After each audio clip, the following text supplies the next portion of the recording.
Olá! Hoje a gente vai meditar juntos sobre uma das verdades, assim, mais luminosas da nossa fé.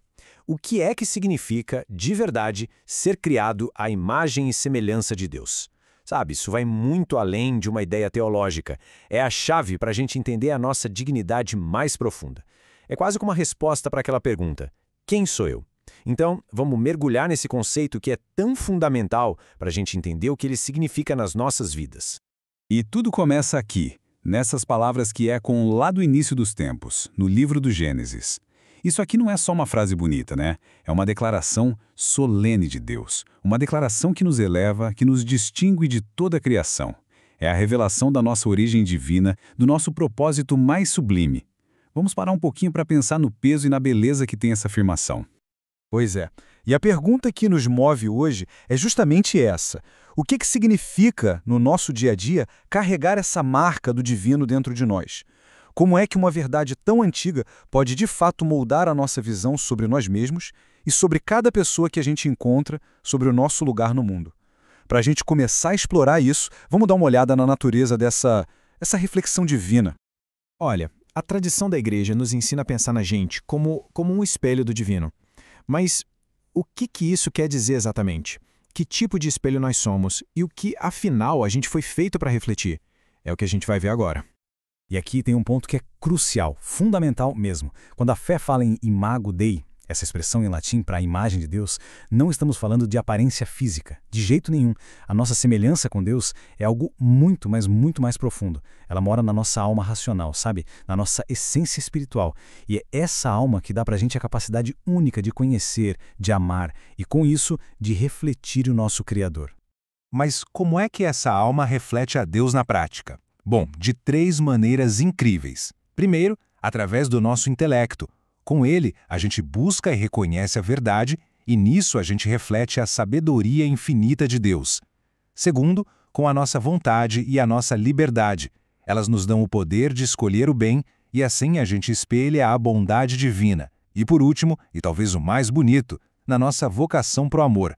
Nós fomos feitos para nos relacionar com Deus e com o próximo. E isso é um reflexo direto da comunhão de amor, que é a própria Santíssima Trindade. Ok. Agora vamos um pouco mais fundo. Porque se a gente prestar atenção, a Escritura usa duas palavras diferentes, imagem e semelhança. E isso não é à toa.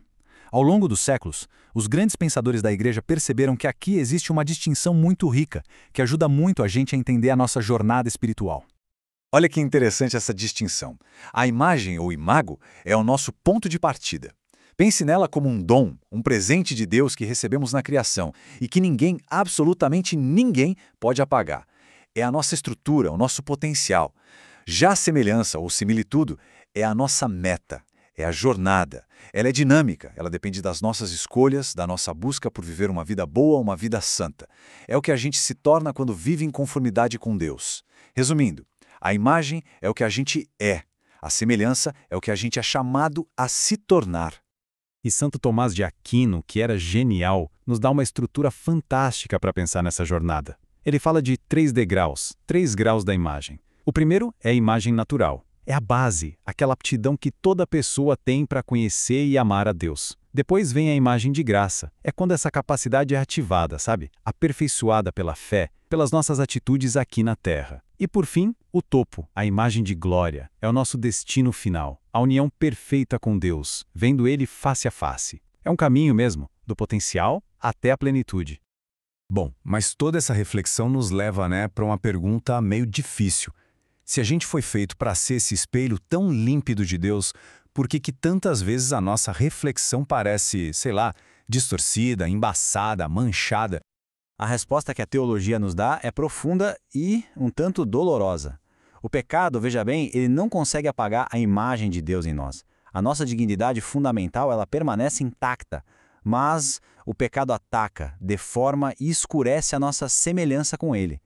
A metáfora do espelho aqui é perfeita. Imagina um espelho que, na sua essência, está inteiro, mas ele está coberto de poeira, está rachado, não consegue mais refletir a luz com clareza. É assim que fica a nossa alma quando é ferida pelo pecado. E a própria Escritura confirma que essa é uma realidade de todos nós. É São Paulo quem nos diz, de forma bem direta, que todos partilhamos dessa condição. Nós estamos privados da glória de Deus. O que isso quer dizer? Quer dizer que a manifestação plena da perfeição e da santidade dele em nós ficou comprometida. A nossa capacidade de refletir a luz ficou danificada. Mas, e aqui vem a grande, a maravilhosa notícia do cristianismo. A história não termina aí, não termina na escuridão desse espelho ferido. A nossa fé é, antes de mais nada, uma mensagem de esperança, de cura, de restauração. Então, vamos ver agora como esse espelho pode ser limpo e pode ser polido de novo. E aqui a gente encontra um dos ensinamentos mais bonitos do Concílio Vaticano II. Para a gente poder entender quem nós somos de verdade, para enxergar nossa verdadeira identidade em toda a sua beleza, a gente precisa fixar o olhar em Jesus Cristo. Ele é a chave. É Ele quem decifra o mistério da nossa própria existência. E por quê? Porque Cristo não é apenas uma imagem de Deus. Ele é a imago perfecta, a imagem perfeita, a representação exata do Deus que a gente não pode ver. Olhando para ele, a gente vê como é a humanidade sem nenhuma distorção do pecado. E mais que isso, ele não é só o modelo, ele é também o restaurador. É Cristo quem, com a sua graça, vem e limpa o nosso espelho e devolve para a gente a capacidade de refletir Deus com pureza de novo. Então a vida cristã é isso, é uma jornada de transformação, é um convite constante, que é movido pela força da graça, para a gente ser conformado, ser moldado à imagem de Cristo. Ele é um novo Adão, o começo de uma nova humanidade, uma humanidade redimida. E a nossa vocação, o nosso chamado, é nos tornarmos cada vez mais parecidos com Ele. Certo? Então a gente chega no ponto central, na parte prática. Como é que tudo isso se traduz na nossa vida diária? Quais são as implicações, na prática, de carregar essa identidade de imagem de Deus? Uma identidade que foi ferida, sim, mas que foi restaurada em Cristo? Olha, as consequências são imensas. A primeira é a dignidade inata. O que isso quer dizer?